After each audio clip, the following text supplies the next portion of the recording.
Muchas gracias por acompañarnos al webinar del día de hoy, que tiene como tema la reforma fiscal del 2026, donde nuestros abogados expertos en el área legal fiscal, el licenciado Rodrigo Cervantes, que nos acompaña por aquí, el licenciado Juan Cristóbal Peña, nos estarán comentando pues, lo que se viene para este año 2026. Para las preguntas tendremos un espacio dedicado al final, pero pueden irlas poniendo aquí en el chat para irlos recopilando y con mucho gusto al final las atendemos. Pues te paso la palabra, Rodrigo, para empezar ya con este tema. No sé si ya pueden ver aquí la presentación. Sí, ahí está. Perfecto. Ujú. Bueno, muchas gracias, Juan Ramón. Muy buenas tardes a todos. Veo algunos nombres ya conocidos, otros no tanto. Mi nombre es Rodrigo Cervantes Medellín, trabajando ya desde hace muchos años aquí con DFK. Y vamos a platicar el día de hoy específicamente del Código Fiscal de la Federación. Les vamos a dedicar esta hora y media, ¿verdad, Juan Ramón? Sí, Para ver los cambios más importantes y tenebrosos que vienen dentro de esta reforma que se acaba de aprobar. Prácticamente no la tocaron como venía del Ejecutivo. Y pues es una llamada de atención, le digo yo que es la quinta llamada, así como hay tercera llamada en el teatro, esta es la quinta llamada para el tema de materialidad. Al ratito vamos a ver por qué. ¿Y qué es lo que se busca? Pues se busca recaudar, ¿verdad? Se busca recaudar a través de la presión, se busca recaudar a través de no sé, Juan Cristóbal, de encajonar al contribuyente, llevarlo a un callejoncito para que se autocorrija y demás. Seguramente ya he estado en algunas otras sesiones de estudio. Ahorita vamos a entrar a detalle con la famosa reforma, la nueva facultad de comprobación, el nuevo 69B específico o especial, ¿verdad? Y algunos otros temas importantes. Eh, Gran parte de la reforma busca enmendar un, una omisión o un desacierto de la reforma constitucional del 2024. Ahorita nos va a platicar Juan Cristóbal, pero básicamente rodea o se trata mucho del tema de los comprobantes fiscales falsos, ¿no?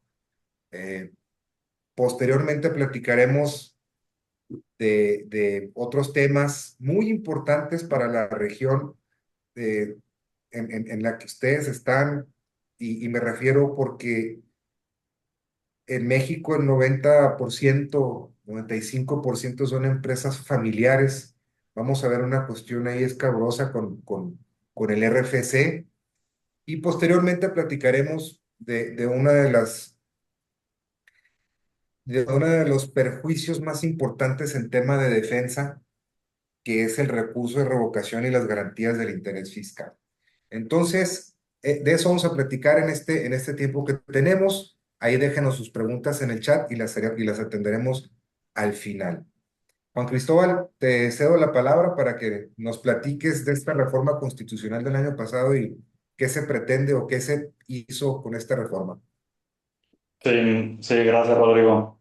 Sí, como bien dices, la reforma del 2026 tiene como objetivo, de cierta forma, encasillar o encajonar al contribuyente que se ve obligado a cumplir sus obligaciones. Y también dice, y lo dice la misma iniciativa de la reforma, ¿no? Que quieren y buscan atacar la génesis de la problemática desde la raíz, ¿no? Y para ello le dan continuidad a la reforma constitucional de 2024, que a grandes rasgos en esta reforma modificaron, entre otras, a la Constitución, y en el artículo 19 se menciona que el juez ordenará la prisión preventiva de manera oficiosa cuando se trate de cualquier actividad relacionada con falsos comprobantes fiscales, ¿no? Y aquí saltan a la vista dos conceptos que yo creo que vale la pena que nos detengamos un poquito a reflexionarlos. El primero de ellos es la prisión preventiva oficiosa. Eh, para quienes no sepan, la prisión preventiva oficiosa es una medida cautelar que se puede dictar dentro de un juicio, sobre todo penal, ¿no? ¿Y en qué consiste? Consiste en que el imputado en el juicio llevará su juicio en la cárcel, ¿no? Mientras se resuelve sobre su responsabilidad penal, para que no se sustraiga de la justicia y demás, el juez puede ordenar que el imputado siga su juicio en la cárcel, ¿no? Esta es una medida carcelaria muy agresiva. Y con esta reforma del 2024 se está equiparando los delitos que ameritan esta prisión preventiva oficiosa, pues son delitos muy graves, ¿no? Y con esta reforma del 2024 se está equiparando a estos delitos todas las actividades que estén relacionadas con falsos comprobantes fiscales. Y esto, vale la pena hablar del segundo concepto, que es comprobantes fiscales falsos, ¿no? Eh, Esto de falsos comprobantes fiscales no es algo nuevo, se lleva hablando desde hace mucho tiempo y se criticaba mucho esta nomenclatura, este nombre, ¿no? Porque había quienes decían, oye, si el CFDI, el comprobante fiscal, cumple con todos los requisitos, y entre ellos uno de los requisitos es que esté timbrado, pues ¿cómo va a ser falso el comprobante, ¿no? Eh, es la verdad una discusión bizantina porque pues a nada vas a llegar nomás criticando el vocablo, ¿no? Pero lo que dice ahora la reforma es que ahora sí existen los falsos comprobantes fiscales, siempre y cuando amparen una operación que sea inexistente. Entonces, lo falso es la operación que ampara el comprobante, no el comprobante como tal, ¿no? Adelante, Así por es. favor, Juanro. Sí, gracias. Sí, y vamos a continuar con todo este tema de los comprobantes fiscales más adelante, pero vamos a entrar a un tema que ya deberíamos de estar planeando, no planeando, ya deberíamos de estar haciendo una revisión de nuestros estatutos y de nuestros grupos si tenemos un grupo de empresas, porque se reformó el artículo 27 en su apartado inciso C, fracción decimocuarta, en la que nos dice que se va a negar, perdón por la ambulancia, se va a negar la inscripción de personas morales al RFC si su representante, socio, accionista o cualquier persona de su organigrama, ¿no? De sus estatutos, que si alguno de esos representantes, socios, accionistas o cualquier persona de su organigrama se le canceló su certificado de sello digital por ser EFO, pelas, no vas a poder dar de alta la nueva persona moral. Si emiten CFDIs falsos bajo lo que vamos a entender más adelante esta reforma, tampoco te van a permitir la inscripción de la persona moral. Y aquí vienen las otras causas, porque ustedes dirán, bueno, pues yo no me dedico a eso, ¿no? Ah, bueno, pero si tuviste por cualquier razón una restricción temporal de tu certificado de sello digital y no desvirtuaste la causal de la restricción temporal, se va a volver definitiva, tú como persona física, si tuviste ese tema, pues, y eres socio de la nueva persona moral, no le van a dar RFC, no van a inscribirlo en el RFC a esa nueva persona moral. Entonces, si tú como accionista fuiste objeto de una restricción temporal y no desvirtuaste las causas y formas parte de otra persona moral nueva, no le van a dar el RFC a esta persona moral nueva. Bien, si transmitiste pérdidas, no, bueno, pero si transmitiste pérdidas indebidamente, que es ese famoso artículo 69b bis, Juan Cristóbal, Ujú. este, tampoco lo van a inscribir en el RFC. Si incurriste en actividades ilícitas de hidrocarburos, ya saben que esto es lo de moda ahorita, el huachicoleo. tampoco lo van a inscribir. Em, pues aquí te escupieron para arriba, ¿no? Y, pero ahí viene lo otro. Ustedes dirán, no, pues yo como accionista en mi grupo empresarial a ninguna de las personas físicas fueron sujeto de eso. Ah, pero si tú perteneces accionista a una persona moral que incurrió en lo que acabamos de platicar, tampoco te van a inscribir en la nueva persona moral. ¿Qué es el ejercicio que están obligados a hacer todos y cada uno de nosotros? Necesitamos revisar si dentro de nuestro grupo alguna persona moral, alguna de nuestras empresas, se le restringió temporalmente y después definitivamente el certificado de sello digital. Esa es la primera prueba. A ver, ¿tengo alguno en este caso? No. Muy bien, felicidades. Ni al accionista ni a mi persona moral. ¿Sabes qué, Rodrigo? Sí, sí estoy en ese caso porque una de mis personas morales, de mis sociedades, sin querer queriendo, fue EFO. Es decir, se le emitió un comprobante fiscal por alguna de las empresas del 69B, ¿verdad? Y me lo restringieron y no pude desvirtuar. Pues hay que ver quiénes son los accionistas de esa empresa. Porque si van a constituir una nueva a partir del 1 de enero, no les van a dar no los van a inscribir el RFC. Ojo, si mis accionistas actuales son socios de una persona moral que fue EFO o que se le restringió por cualquier razón su certificado de sello digital de forma definitiva, no todos son EFOs, o sea, hay muchas causales de restricción temporal.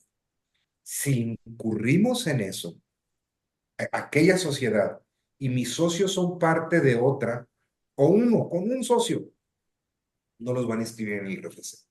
Entonces, el ejercicio es hacer ese análisis, ver quiénes están, porque no nos vaya a pasar o no nos vayamos a presentar con la situación incómoda de sacar más adelante, ¿no?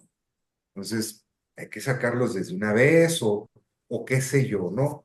O de aquí a diciembre, pues Podremos decir, Rodrigo, que si estuviste involucrado en una de estas operaciones que al SAT no le gusta, estás apestado de por vida, ¿no? estás Ya no vas apestado a de por poder vida, así constituir es, una empresa. no te quiero en mi sociedad, o esperamos a que los hijos cumplan 18 años y estén nuevecitos y constituirlas con ellos, ¿no? Bien, este es un tema importante. Es un tema importante y está a todas luces inconstitucional. ¿Por qué? Porque me están cargando a mí los pecados de mi vecino o de mi hermano o de mi socio, ¿no? Entonces, es inconstitucional, pero pues por la composición de la Corte en este momento se antoja difícil, ¿no? Ya veremos qué dice, porque lo van a pelear, porque lo van a pelear. La siguiente, por favor. Muy bien, ya nos platicaba Juan Cristóbal que ahora tenemos una nueva facultad para verificar las operaciones de los CFDIs.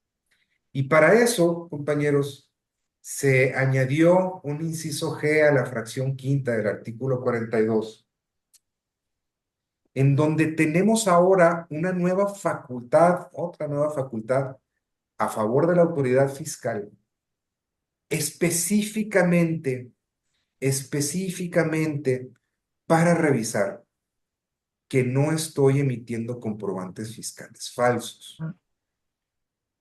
Eh, por ahí traemos una lámina mal, yo no corregí ese error, pero el artículo 29A del Código Fiscal de la Federación, que todos ustedes conocen, que son los requisitos de los comprobantes fiscales, se añade un nuevo requisito que nos dice, sería bueno brincarnos, ¿no, Juan Cristóbal? Esa lámina.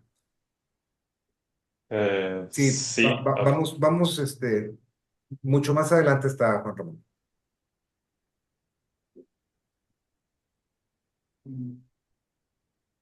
Ahí. Gracias, Juan. No, arriba. Bien. Este nuevo requisito de los comprobantes fiscales digitales establece,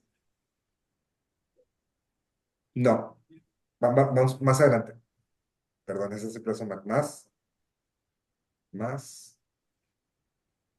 ¿Estaba arriba, Juan Cristóbal? Sí, me parece que está en lo relativo al procedimiento, ¿no? De la nueva facultad de verificación de Bueno, vámonos, comprobación. vámonos hasta arriba otra vez. Una más para abajo, para abajo. Ahí estamos. Bueno, el nuevo requisito que tiene el artículo 29A es que amparen operaciones reales y situaciones jurídicas reales. Bien, si no cumples con ese requisito, tu comprobante fiscal es falso. Ya lo decía Juan Cristóbal. Es decir, si no cumples con el requisito que tu comprobante fiscal ampare operaciones reales y situaciones jurídicas reales, ese comprobante fiscal no cumple con el requisito y es falso. ¿Cómo se van a dar cuenta? Bueno, se van a dar cuenta a través de visitas domiciliarias específicas para revisar ese requisito. Bien, y esta es la nueva facultad que tenemos. Pero además, y a veces no lo dicen en algunas de las pláticas, además, se pueden dar cuenta en cualquier otra facultad de comprobación. ¿Sí? Pero vamos a platicar de esta nueva facultad de comprobación para que nos demos una idea ante qué nos vamos a enfrentar si es que somos sujetos de una visita de este tipo. La siguiente, por favor. Bueno, muchachos, ¿cómo es esto? Van a tocar la puerta y nos van a notificar una orden de visita que va a tener una presunción. No va a ser como ustedes las órdenes de visita que conocen, que es, venimos a revisarte tus obligaciones del ISR del ejercicio del 1 de enero al 31 de diciembre de 2023. No. Va a traer una presunción. Y esa presunción va en el sentido que la autoridad fiscal presume que estás emitiendo comprobantes fiscales falsos. Lo que significa, si atendemos al requisito de fundamentación y motivación del 38 fracción cuarta del Código 16 constitucional. ¿Por qué 16 constitucional? Pues porque es un acto de molestia, pero además las órdenes de visita deben de seguir los requisitos de los cateos de manera constitucional. Entonces, platicando con demás colegas y en otros círculos de estudio, todos coincidimos en que esa orden de visita, esa presunción, debe de referirse a comprobantes en específico. ¿Estás de acuerdo, Juan Cristóbal? Claro. Sí, Para no, que no pueden decir de manera genérica. Creo que has emitido algunos. ¿Cuáles? No lo sé. sí, pues, ¿cuál es de a quién, no? ¿Y por qué? Entonces, va a traer, va a traer esa presunción y ustedes dirán, pues es que se parece al 69B, sí, pero no, porque el 69B que le notificaban a los contribuyentes posibles EFOS, Ujú. dice específicamente que por la falta de infraestructura para vender, infraestructura y activos directa o indirectamente para vender o prestar servicios. Aquí no está acotado a la falta de infraestructura o activos. Es amplísimo la razón por la cual pueden venir a presumir. Y lo peor del asunto es que esa orden de visita trae aparejada una nueva categoría de restricción que le llaman la suspensión de la emisión del CFDI. ¿Por qué digo que es una nueva categoría? Puede parecer semántica, porque en el 17H tenemos las restricciones temporales y definitivas. Aquí se llama la suspensión de emisión de CFDI. Y a diferencia del 17H, bis, no tenemos la posibilidad de presentar una aclaración, como si la tenemos acá en el 17H. Aquí llegan, orden de visita, presunción y suspensión de emisión de CFDIs. La siguiente, por favor. Ahora bien, a diferencia del 69B, en donde estas listas negras, la provisional y la definitiva, le emitía la Administración Central de Fiscalización, aquí le van a tener la facultad de emitirlo cualquier desconcentrada del país. ¿Sí? Entonces, es una forma de, vamos a llamarle, pues de masificar, ¿no? Esta cuestión de los CEFOS y los CEDOS, porque ya la desconcentrada de Culiacán va a poder emitir estas órdenes que se van a llevar a cabo la visita en el domicilio fiscal, establecimientos, sucursales locales, lo que ustedes ya conocen. Algo novedoso también aquí es que el administrador va a poder facultar, que siempre la van a traer a los visitadores para tomar fotos, videos, audios y otros medios tecnológicos, ¿no? Y la forma en que se desarrolla es la siguiente. Llegan, tocan la puerta, ven si es el domicilio y si el domicilio no existe o no corresponde al contribuyente o no se encuentra el contribuyente, levanta un acta circunstanciada y se termina la diligencia. Siguiente. Esa acta circunstanciada se va a notificar por estrados o buzón tributario. Aguas, aguas, porque se presta, mal pensando, se presta para inventarse que no se encontró el domicilio, como ustedes saben que es muy común. Se ponen los estrados y si a los 3 días, perdón, va a volver la autoridad y si sigue sin estar ahí el domicilio o el contribuyente, levantar otra acta circunstanciada y en 15 días va a decir, pues la presunción subsiste y eres un F. ¿Sale? Porque no te encontraron en el domicilio. Y ya no puedes demostrar lo contrario, porque no te encontraron. Entonces, aguas con eso. La siguiente, por favor. Pero ¿qué pasa? Que si te encuentran, si es tu domicilio, si está el contribuyente, entonces te identifican con quien esté, se identifica con quien esté, no es necesario requerir la presencia del representante, te dejan la orden de visita con tu presunción SOTA y tu suspensión de emisión de CFDIs. Levantan un acta circunstanciada. Esto se parece, a ver, a los que tengan un poco más de edad, recordarán las visitas que se hacían para comprobar la emisión de comprobantes, ¿recuerdan? Que llegaban y te levantaban un acta y ya llegaba tu multota al poco tiempo.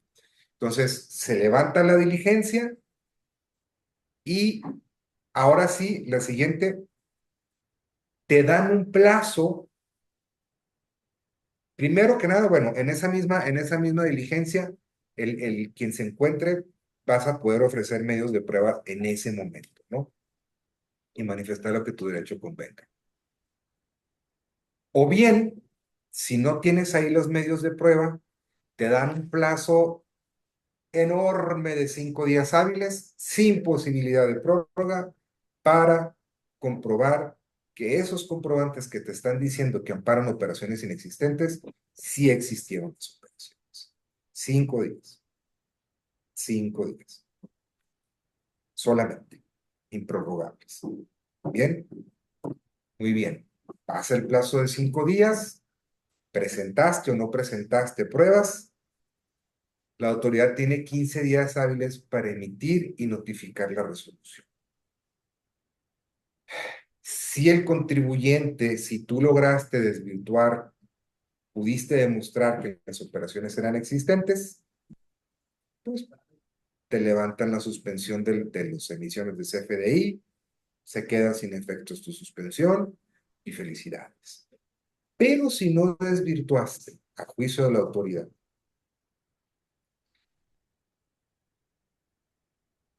se va a emitir la resolución en el sentido que esos CFDIs son falsos. Y aquí empieza la cascada de consecuencias. Primero que nada, pues no te van a dejar ya seguir operando, ¿no? Ya no vas a poder emitir CFDs. Segundo, y te pido la siguiente, por favor,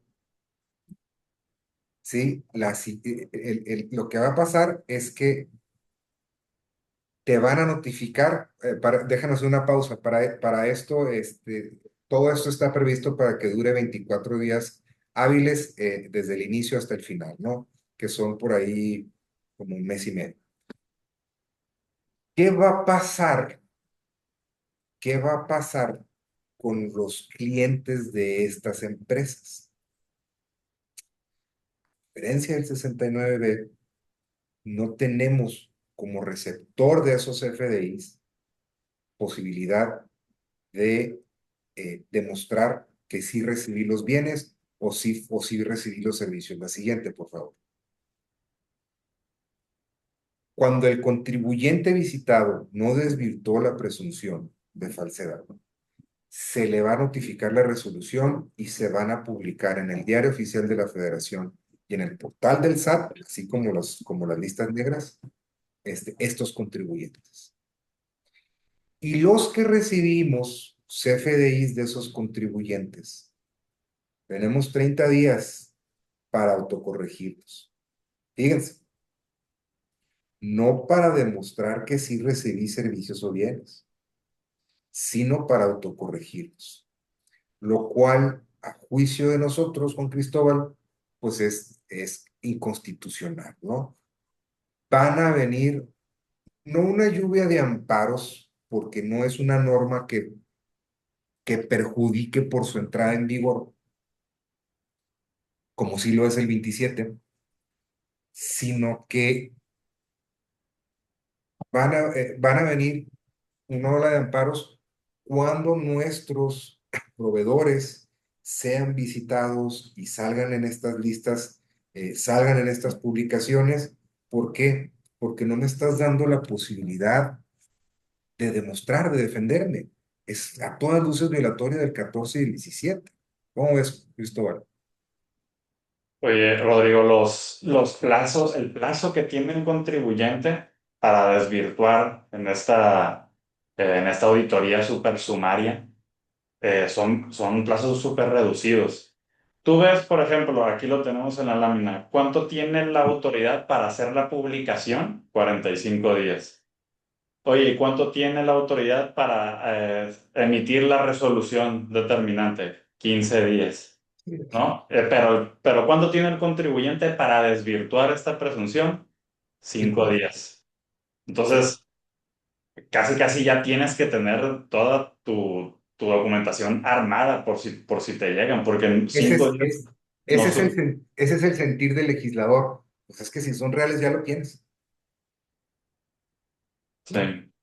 En una auditoría normalita, los requerimientos de información que te hacen son 20 días y son prorrogables. Aquí ni siquiera son prorrogables. Entonces, 15 días. por lo menos a mí me parece que el plazo de 5 días es mínimo.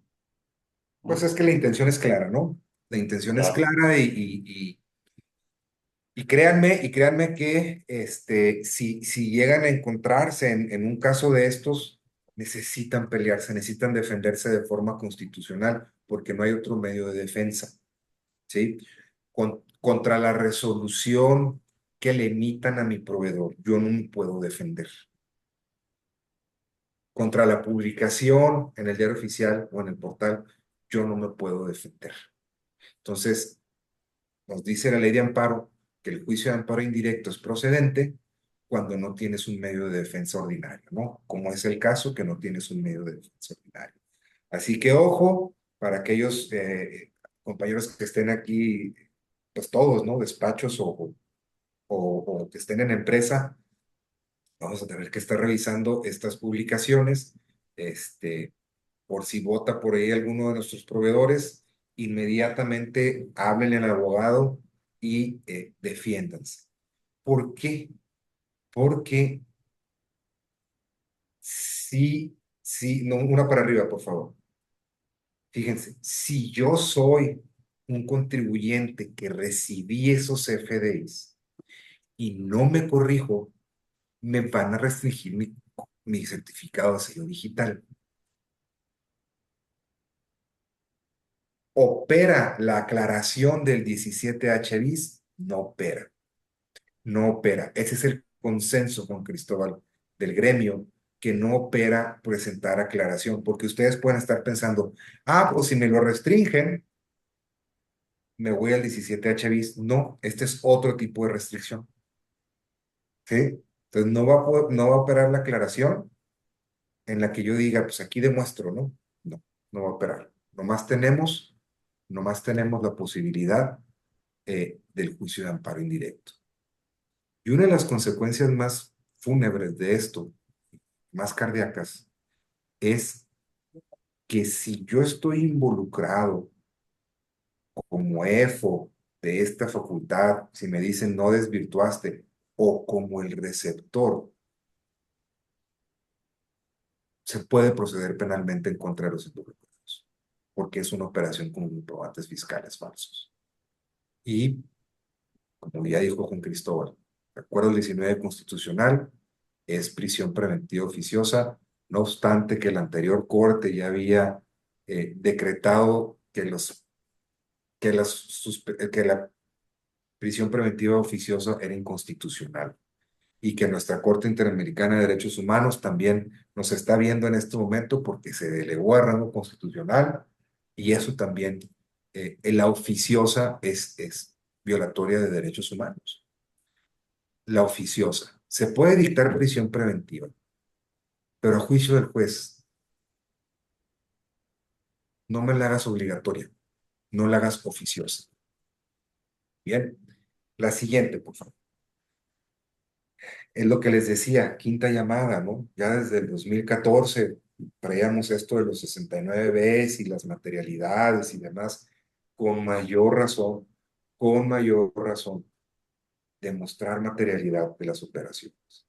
Mucho cuidado con sus departamentos de cumplimiento y demás. Acérquense a sus asesores y tengan integrado lo mejor posible el tema de la materialidad. Que Porque no va a ser que me lleguen y me digan, tú expediste con plantas fiscales falsas. Ya dejen ustedes que sean receptores, ¿no? Usuarios. Pero bueno, eso es un momento importante. Muy bien. Entonces ahí si tienen preguntas, comentarios, apúntenlas, pónganlos en el chat y las contestamos. Eh, Hablando de comprobantes fiscales, este tema que ya venía en ley de ingresos, ya por fin se sube a código, había declarado inconstitucional la Corte el tema de que no podíamos cancelar los comprobantes fiscales pasado el 31 de diciembre.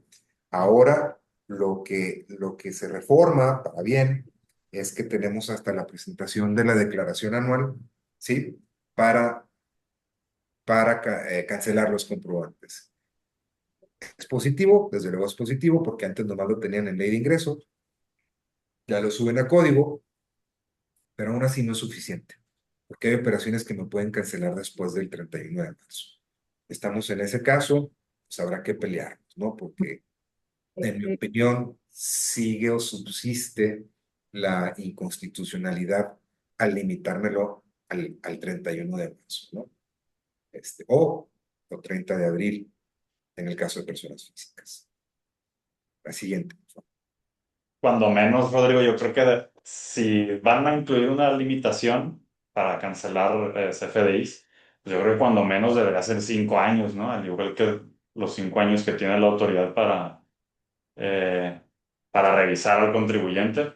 Pues mira, no sé si 5 años, porque creo que comercialmente no veo un caso en que caiga eso, ¿no? Pero sí el año siguiente, por lo menos, todo el año, ¿no? Este, una facilidad para el contribuyente del reciclo se libera de la declaración anual. Si es así, ¿verdad, Maggie o Claudia? Liberan la presentación del anual.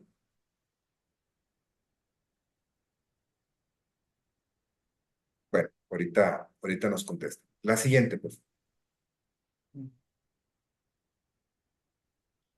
Bueno, otro de los temas que también gira alrededor de las sociedades que emitan comprobantes fiscales falsos va a haber una depuración del RFC. Va a haber una depuración para erradicar a sociedades durmientes, como le llaman, ¿no? ¿Por qué? Porque pues, no tienen actividad. Entonces, se añade este apartado C del artículo 27, en donde dicen, a ver, si no estás presentando provisionales, si no estás emitiendo CFDIs, si no te están emitiendo a ti CFDIs y demás, pues vamos a cancelar. Entonces va a ser una depuración. ¿Para qué? Para que no existen estas sociedades cascarón o sociedades durmientes. Así que si por ahí tenemos alguna dentro del grupo, es tan sencillo como darle un poco de uso, ¿verdad? En la siguiente lámina, Rodrigo, aparecen en específico las causales. Mira, si Sí, gustas. adelante, por favor, la siguiente. Y ahí están. Las causales de suspensión del RFC es no presentar declaraciones, no han sido informados por terceros en sus DIOTS, es decir, pues no tengo operaciones con terceros, no he emitido ni residuos FDIs, no he presentado avisos en RFC, no tengo requerimientos pendientes de cubrir en los últimos 3 ejercicios fiscales, te voy a suspender. Y la cancelación y la cancelación, pues, obedece prácticamente a lo mismo, ¿no? Entonces, pues, ojo, es nomás cuestión de darle un poco de uso si queremos tener esas sociedades, que luego de repente es necesario tenerlas, pero pues démosle actividad si son necesarias para nuestra operación. Siguiente, por favor. Juan Cristóbal, creo que ya me puse en tus láminas, ¿verdad? Perdón. Sí, sí. Adelante, me emocioné. Este, También se pretende adicionar una facultad para la autoridad fiscal en la que podrá voltearse con los notarios y pedirles que se pronuncien sobre la veracidad de ciertos documentos, ¿no? Veracidad o autenticidad. Entonces, esta facultad todavía no se ha desarrollado a nivel legislativo, digamos, sino que a través de una cláusula habilitante, el código le va a permitir al SAT que a través de la miscelánea pues, regule cómo va a ser este procedimiento, ¿no? Pero pues surgen ahí algunas dudas sobre este procedimiento. Primero, pues cómo va a ser, aún no lo sabemos. La iniciativa no toca este tema, como ya lo dije, lo está delegando para que el SAT lo pueda hacer a través de miscelánea. Tampoco sabemos si habrá alguna sanción para los contribuyentes en el caso de que el notario en efecto diga, ¿sabes qué? Este contrato, fíjate que es falso o el que está en mi protocolo es diferente, entonces el contribuyente te entregó uno modificado, ¿no? No sabemos si va a haber algún tipo de sanciones, seguramente. También esto puede ser algo importante para los notarios, porque pues, es un procedimiento que los involucra a ellos también frente al SAT. Entonces, sabemos que en este tipo de procedimientos también se pueden establecer multas o algunas infracciones para los notarios, ¿no? Sin embargo, todavía no lo sabemos. Y a mí me surge la duda, nomás se las dejo ahí, veo que hay varios abogados por aquí en la charla. Se los dejo ahí a su consideración. Si el notario en realidad, atendiendo a su naturaleza como pues no quiero decir certificador, ¿no? Porque sería limitarlo, pero como un fedatario, si él está facultado para pronunciarse sobre la veracidad de un documento, porque lo que hace el notario puede dar fe de que las partes le están presentando cierto documento en tal fecha. Eso no cabe duda, ¿no? Pero ya sobre la veracidad de un documento, eso yo tengo mis dudas, ¿no? Este, pero se va a incluir esta facultad. Yo creo que dentro de las revisiones el SAT se va a estar volteando con el notario y le va a empezar a preguntar, oye, ¿qué sabes de este contrato? Déjame ver el que tienes tú o dime si detectas alguna irregularidad, etcétera, ¿no? Entonces van a intentar coadyuvar con el notario. Adelante. Ahora, para aquellas personas que se dedican a la enajenación de hidrocarburos y petrolíferos, es decir, gasolineras, se incluye con la reforma una obligación de consignar en los FDIs el número del permiso vigente que se ha concedido por la Comisión Nacional de Energía. Eh, si la gasolinera vende tantos litros de diésel y en sus FDI omite poner el número del permiso, pues ya ese CFDI ya va a estar incumpliendo con, con uno de los requisitos del 29A, ¿no? Entonces, ahí estarías corriendo el riesgo tú si le diste efectos a ese FDI, pues de que le den para atrás, ¿no? Y de la misma forma, la gasolinera pues puede tener consecuencias nefastas ahí eh, con el SAT, además de multas y restricciones de sellos digitales, ¿no? Entonces, para las personas que se dedican a esto, es algo muy importante que a partir del 2026, eh, que a partir del 2026 empiezan a cumplir con esta obligación.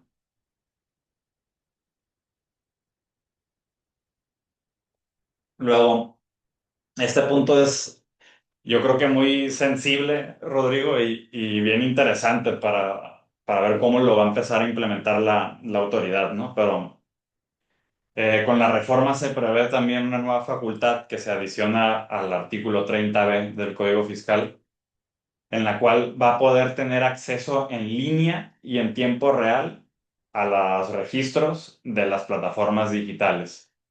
Le hace Didi, Airbnb, Uber, todas estas plataformas que ya conocemos. Sabemos que nosotros al celebrar operaciones y darnos de alta estamos dando información personal y sobre las operaciones, ¿no? Entonces, a través, otra vez, de las reglas que determina el SAT mediante la miscelánea, se van a establecer las formas en que el SAT va a poder tener acceso, y esto es lo sensible, en línea y en tiempo real, es decir, en todo tiempo. No hay que empezar una nueva facultad una revisión a la plataforma digital, sino que en todo momento el SAT va a tener acceso a los documentos que obren en las plataformas digitales, ¿no? Sí, sí, pues completamente invasiva, ¿no? Porque eh, una cosa es que tengas facultades de comprobación y de gestión. Esa es una facultad de gestión. Y la otra es que estés permanentemente, como le llaman los americanos, en tiempo real. Yo platicaba hace unos días en una junta anual de varios países, los países africanos, al igual que México, tienen algo que le llamamos verificación en tiempo real, es decir, el CFDI que yo estoy emitiendo, pues el SAT lo sabe en tiempo real, ¿no? No tiene que venir a revisarlo, él lo sabe, porque todos pasan por su sistema. Y decía un canadiense, y luego dices, híjoles, qué envidia, ¿no? Decía un canadiense, un contador canadiense decía, no, es que en Canadá todavía no tenemos eso, esta fiscalización en tiempo real por tema de libertades, de derechos fundamentales de allá.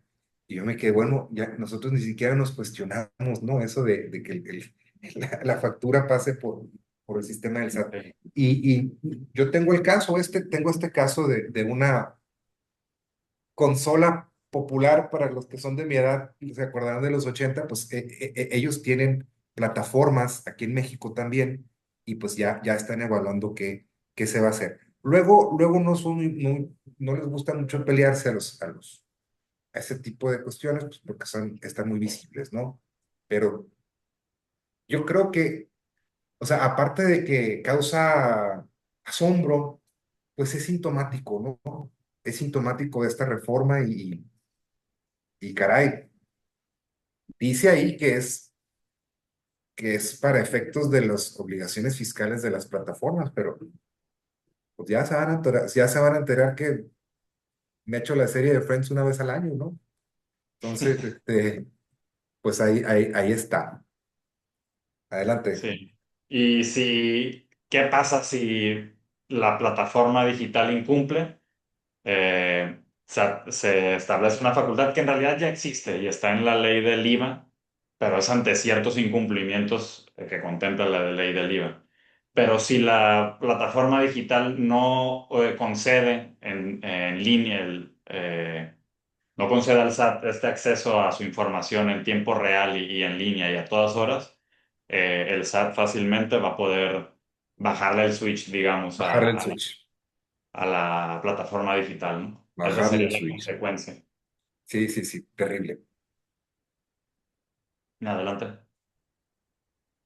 Y como ya lo habías anticipado, Rodrigo, se prevé una nueva facultad para que las autoridades, la autoridad fiscal, cuando ejerza la visita domiciliaria y se constituye en tu domicilio y te notifique la orden de visita y demás, durante todo el trámite de la diligencia va a poder videograbar y obviamente audio también, tomar fotos, eh, que pues a mí me parece que raya ahí en la inviolabilidad del domicilio, ¿no? Si va a poder ver los muebles que tengo, cuánto personal tengo, etcétera, ¿no? Que esto evidentemente lo hacen en aras de lo que ya mencionabas, que en el 69 te revisan. Oye, no, si tienes capacidad, si tienes infraestructura, ¿no? Bueno, con esta nueva información a la que va a poder allegarse la autoridad, pues ya va a tener muchos más elementos para llegar a una resolución, ¿no? Va a estar muy interesante los pleitos, Juan Cristóbal, que se generen cuando te estén grabando a ti, Sí, porque pues, o sea, hay un derecho a a la integridad personal y demás, y es muy claro. probable que seas objeto, que te vayan a grabar. Vamos a ver cómo Sí. se desarrolla. Inclusive, Rodrigo, te acordarás que en la iniciativa dicen, no, y fíjate que esta facultad no es nueva. Ya existe en una ley que está relacionada con temas de educación pública, que la Secretaría, la SEP, pueda acudir a ciertas primarias y escuelas y para determinar si los maestros cumplen con ciertos requisitos y estándares de calidad y de conocimiento, se les pueden hacer entrevistas y pueden ser videograbadas. Tú dices, bueno, ahí se justifica, ¿no? O podría justificarse. Aquí, ¿cuál sería la justificación para videograbar al contribuyente, ¿no? Pero esa es la justificación que la iniciativa presenta. Como diciéndote, esto no es nuevo, ya existe, entonces no es ilegal, ¿no?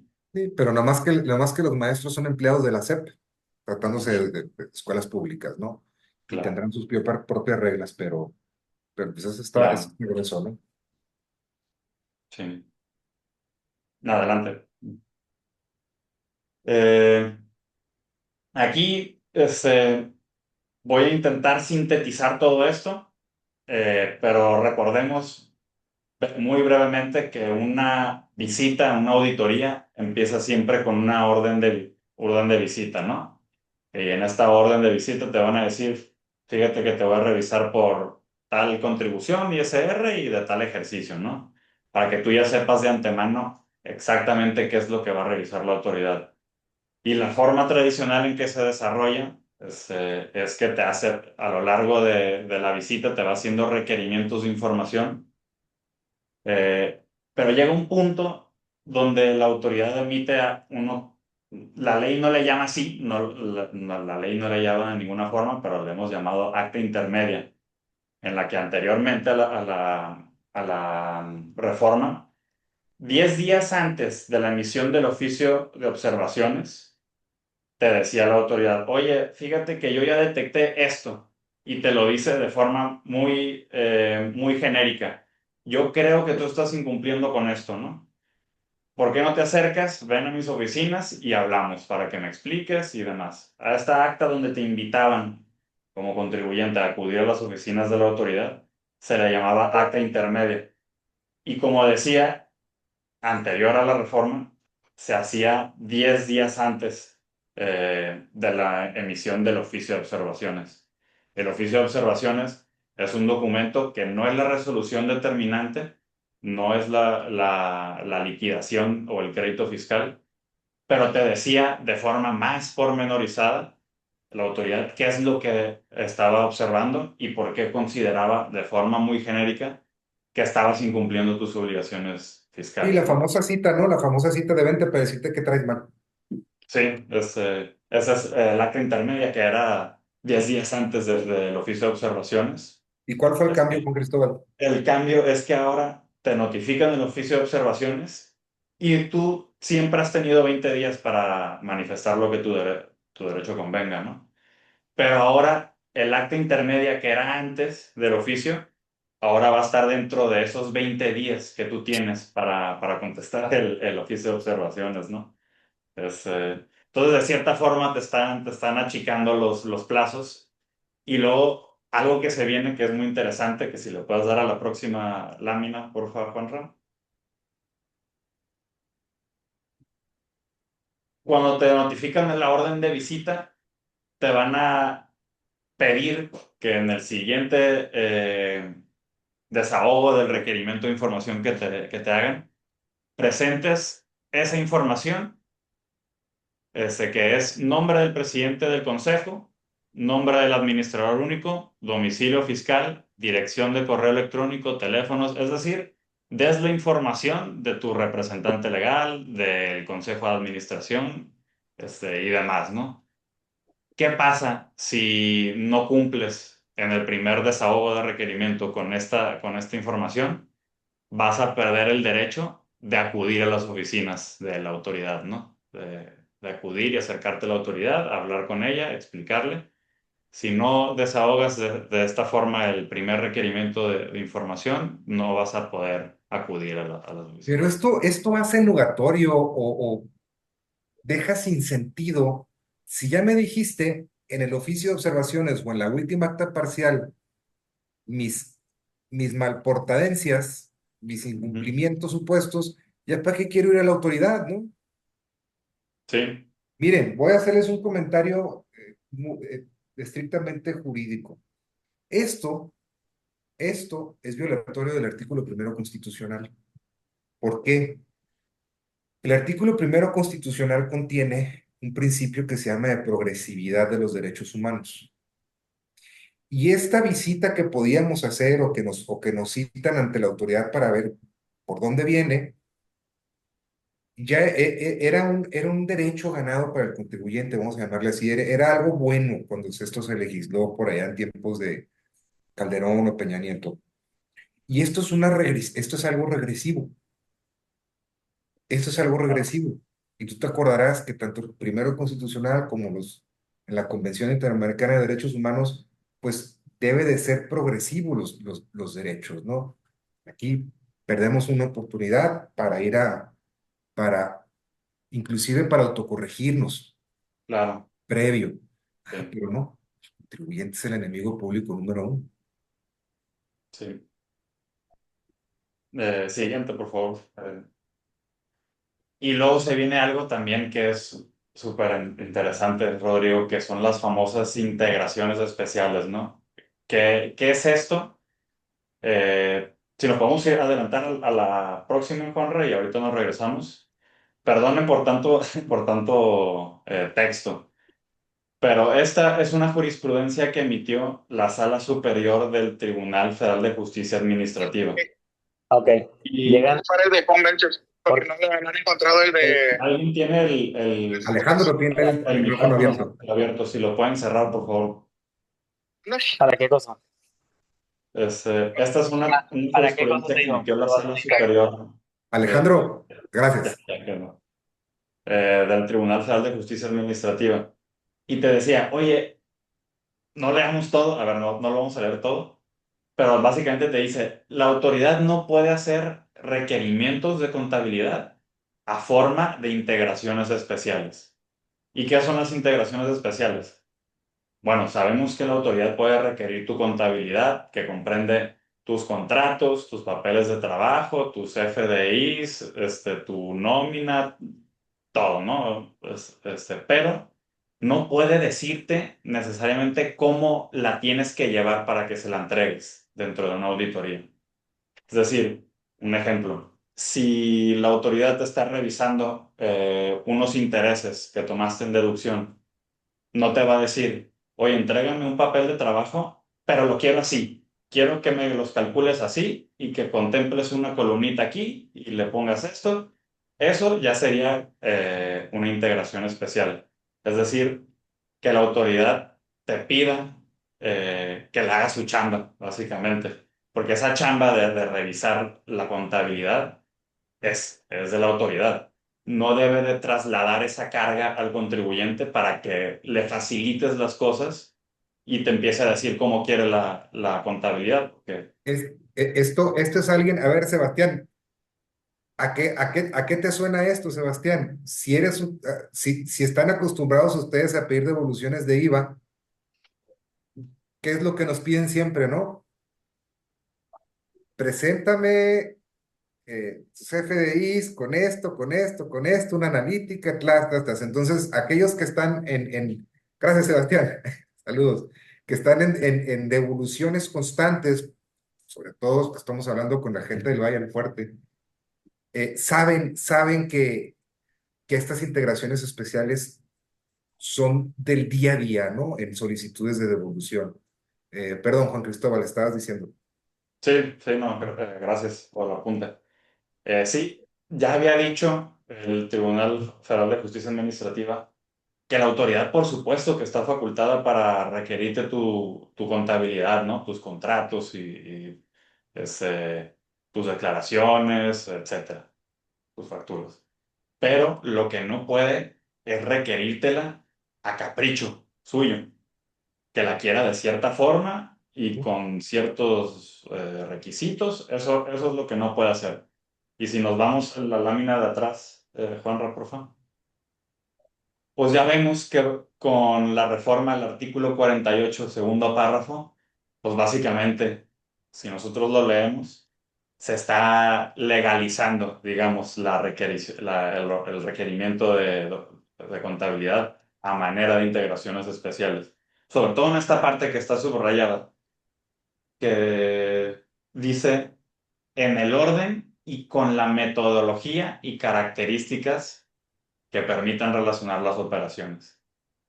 Entonces, esta interpretación la va a tomar la autoridad para decir que ahora sí puede requerir contabilidad y documentación como integraciones especiales, ¿no? ¿Me permites hacer un comentario, Juan Cristóbal? Adelante, sí. Hablando de solicitudes de devolución, fíjate este requisito, qué interesante. Hablando de solicitudes de devolución, este año nos pegaron con una jurisprudencia que deben de tener muy presentes todos, que establece, fíjense lo que dice, que la autoridad no está obligada a emitir un segundo requerimiento dentro de la solicitud, del procedimiento de solicitud de devolución. No está obligada si tú no cumpliste cabalmente con el primer requerimiento. Este es un giro de 180 grados porque siempre estamos acostumbrados a que me emiten el primero, ahí les mando lo que tengo y me espero al segundo requerimiento para poder cumplir.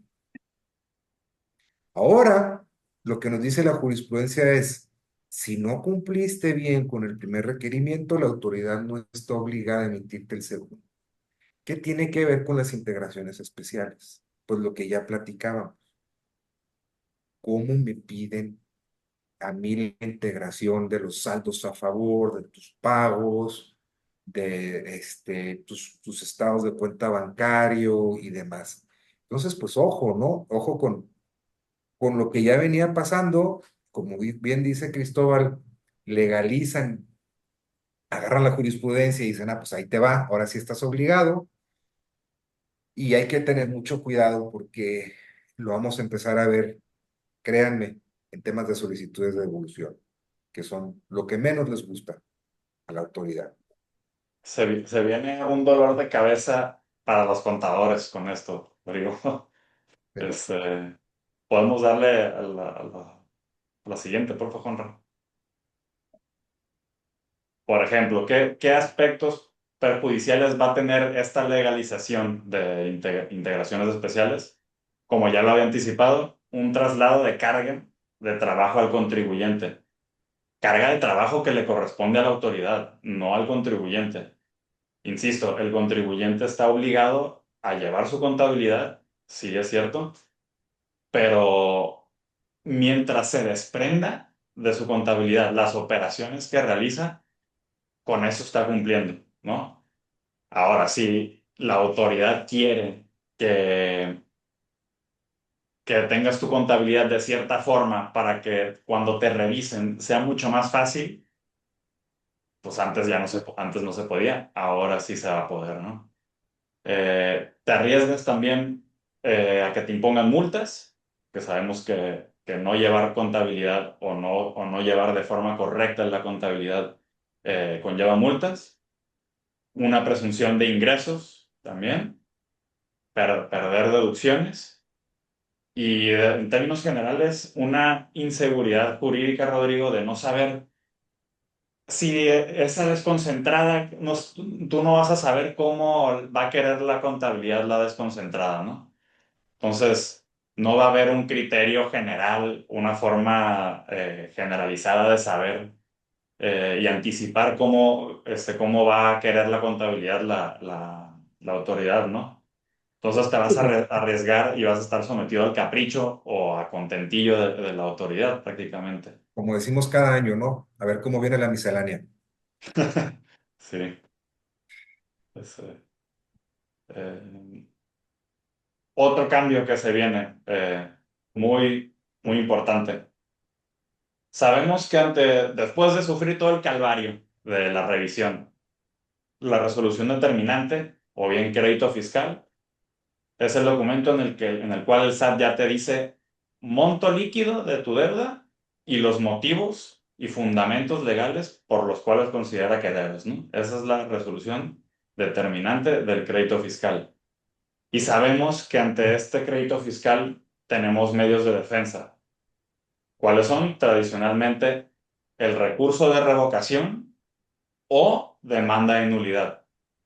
El recurso de revocación eh, se lleva ante la misma autoridad, ante el mismo SAT, antes de acudir al juicio de nulidad, ¿no?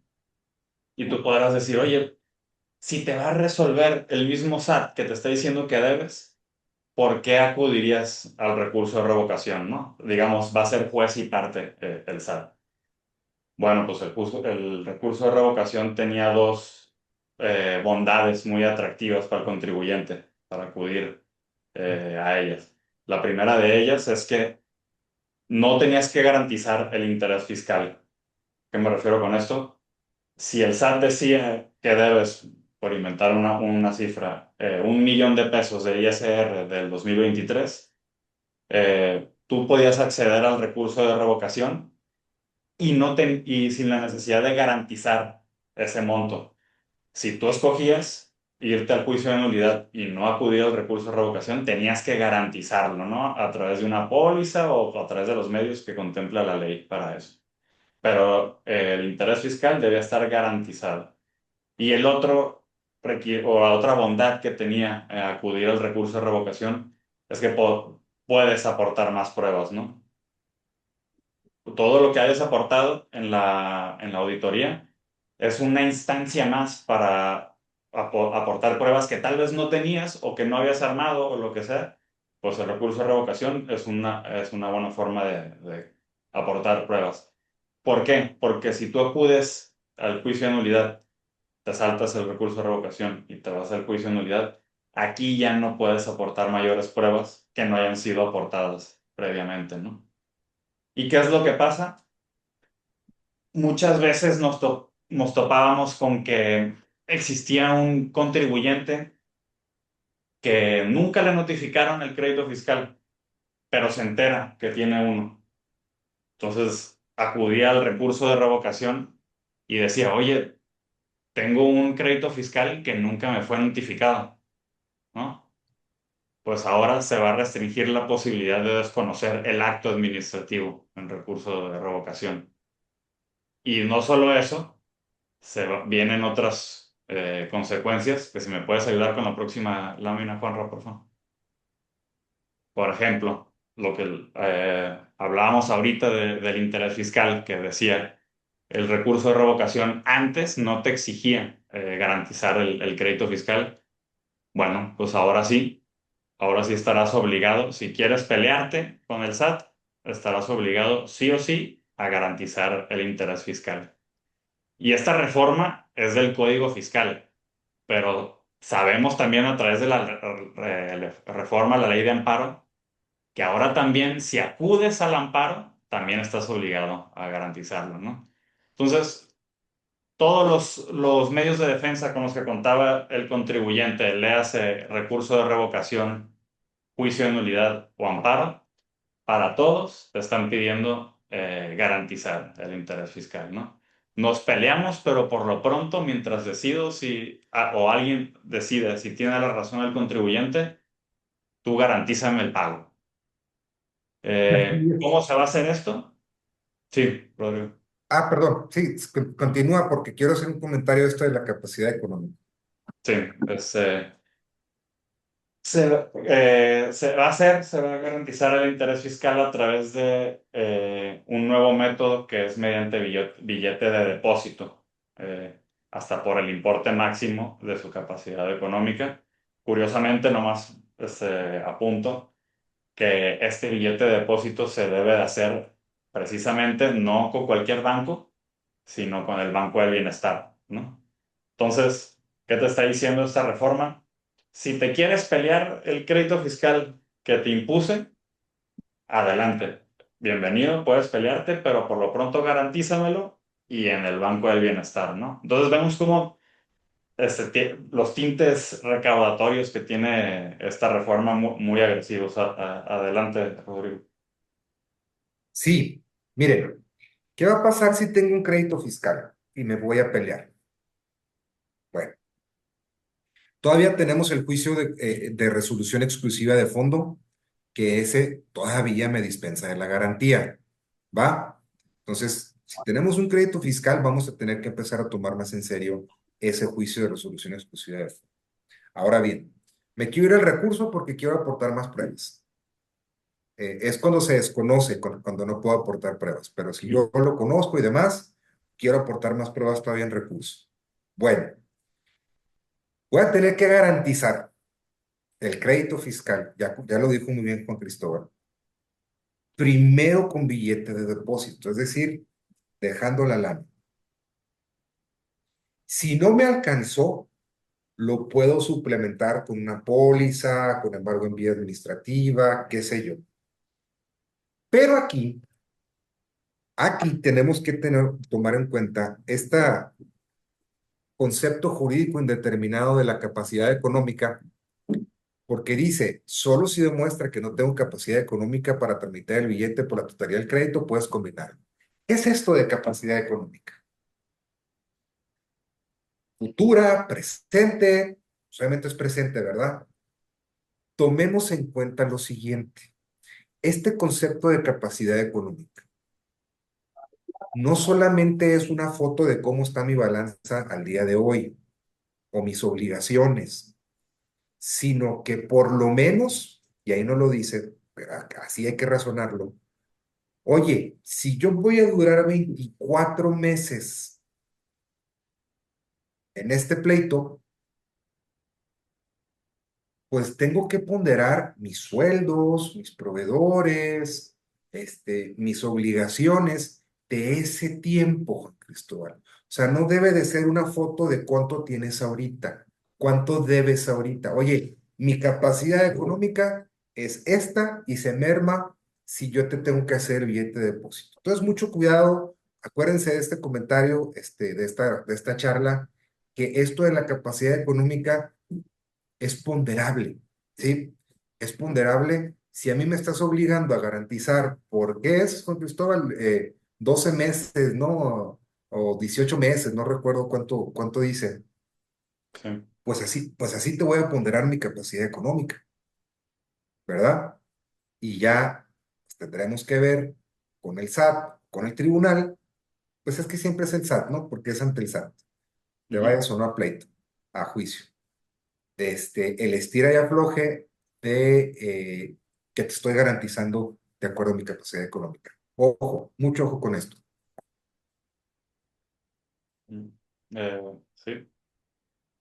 Y pues adelante, Rodrigo. Sí, bueno, pues en el mismo orden de ideas de que el 49 bis de esta nueva facultad que ya platicamos, pues se añaden algunas causales de cancelación, ¿no? Si no desvirtuaste la presunción de falsedad como emisor de CFDIs falsos, pues se te cancela. Si le diste, si le diste efectos a CFDI falsos de tu proveedor que salió de ese 49 bis, te lo van a restringir temporalmente si no te autocorregiste. Y no hay posibilidad de demostrar la veracidad de las operaciones. ¿Va? Si tienes créditos fiscales firmes y no pagados, pero emitiste CFDI por 4 veces el monto histórico del crédito, se te va a restringir también temporalmente. Entonces, simplemente es en congruencia con estas nuevas facultades. Siguiente, por favor.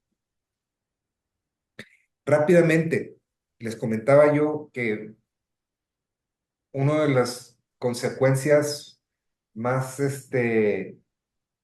graves de que a mi proveedor o a mí me visiten con el 49 bis es que si no presumo, perdón, si no demuestro lo contrario a la presunción, el SAT puede proceder penalmente contra cualquier actividad relacionada con CFDIs declarados falsos. ¿Sí? ¿Qué significa? Que yo como usuario voy a ser susceptible de una querella, una denuncia penal fiscal. Así que mucho cuidado con esto también. Creo que este, pues ahí nos hace pensar 2, 3 veces, ¿no? En si estamos incurriendo en estas prácticas. Se añade un 103 en el que se añade al 103 que se presume contrabando, mercancías destinadas a depósito fiscal que no arriben al almacén general o locales autorizados en el plazo de ley aduanera o no se acredite fuerza mayor caso fortuito. Se transfieren mercancías importadas temporalmente mediante actos simulados para aparentar su retorno al extranjero. Esta tiene dedicatoria. Se considera contrabando, se presume, si transfiero mercancías importadas temporalmente mediante actos simulados para aparentar su retorno al extranjero. Es decir, yo tengo algún programa IMEX, tengo alguna importación temporal y aparento el retorno al extranjero mediante actos simulados, pero ojo, los actos simulados tienen su definición en código fiscal, no es cualquier acto que presumo que es simulado. Y aprovecho el comentario porque eh, solemos confundir qué es la simulación, a diferencia, perdón, o sea, ¿qué es la simulación de actos? Simulación de actos es hacer aparentar un acto jurídico que en verdad es otro, ¿sale? No es que no presentes materialidad, qué sé yo, luego confundimos esos temas, pero no, el tema de los actos simulados tiene su propia regulación, ahí el mismo código viene, no recuerdo si está en el 6 o en el 14 o por ahí, no está en las primeras partes. La siguiente, por favor. Aquí está, se importan temporal, se sigue presumiendo contrabando, se importan temporalmente mercancías con objeto de ingresarlo o retirarlo a los lugares designados, es decir, que están en almacén y simulo o lo importo temporalmente para sacarlos de ahí. Son temas complicados. El autorizado para almacenar o transportar no justifica el faltante. Ojo, si ustedes tienen por ahí algún permiso para almacén de depósito, mucho cuidado con ese tema. Y no cumple las formalidades ni paga las contribuciones como almacén general de depósito. Siguiente. Yo aquí me gustaría abrir el micrófono, perdón, muchas gracias, gracias por escucharnos, por regalarnos su tiempo en esta charla en nombre propio. Mm. Esperamos que haya Yo, sido de su interés. vamos Y leyendo aquí unos que pusieron en el chat. Nomás si quieres entrar un poquito en detalle en lo que, si se anima alguien más a preguntarle. Claro, sí, bueno, ya adelante con sus preguntas y respuestas. Voy a referirme a una que está en el chat. Dice, oye, si tengo que hacer una corrección por facturación falsa de algún proveedor, ¿cuál sería el plazo ideal para ingresar un amparo?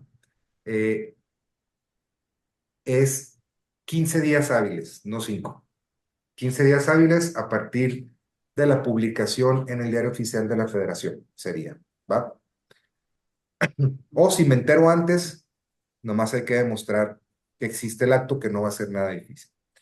Luego, en temas de las visitas domiciliarias, alguien nos pregunta, ¿se pueden visitar domicilios comerciales de personas morales o también podrán visitar residencias de privadas de personas físicas? Es común que el domicilio fiscal sea el domicilio propio.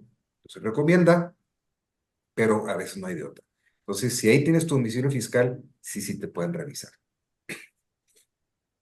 Las empresas que ya se han de baja en 2025 también se aplicará la visita domiciliaria por presunción como EFO. No, no, esa es una muy buena pregunta y tiene dos respuestas y tiene dos variantes. ¿Para qué es la facultad del 49 bis?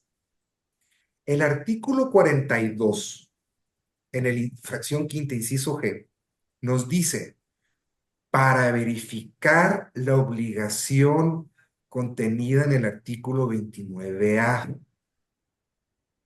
Esa obligación entra en vigor el 1 de enero del 2026. Si yo no tenía esa obligación al día de hoy, no me puedes visitar para exigirme el cumplimiento, para revisar el cumplimiento de una obligación que no existía, para responder a Gámez. Ahora bien, dicho de otra forma, no deberían revisarte comprobantes fiscales antes, o sea, que hayan sido emitidos antes del 2026, ¿no? yes, No deberían hacerlo. así es, no me pueden, porque luego decimos, no, pues cómo nos fue con el 69B, recuerdan que eran todos los comprobantes hacia atrás. Aquí no, aquí debe ser de ahí para adelante, porque la obligación es nueva. Gracias, gracias. No sé si alguien más tiene otra pregunta. También les subimos ahí en el chat la presentación que les pusimos para que la puedan descargar y la tengan ahí con ustedes a la mano. Sí, Igual, si alguien se anima a abrir su micrófono y formular la pregunta, también son bienvenidos, Sí, ¿eh? ya no la tienen que escribir, si alguien nomás levante la mano y ya.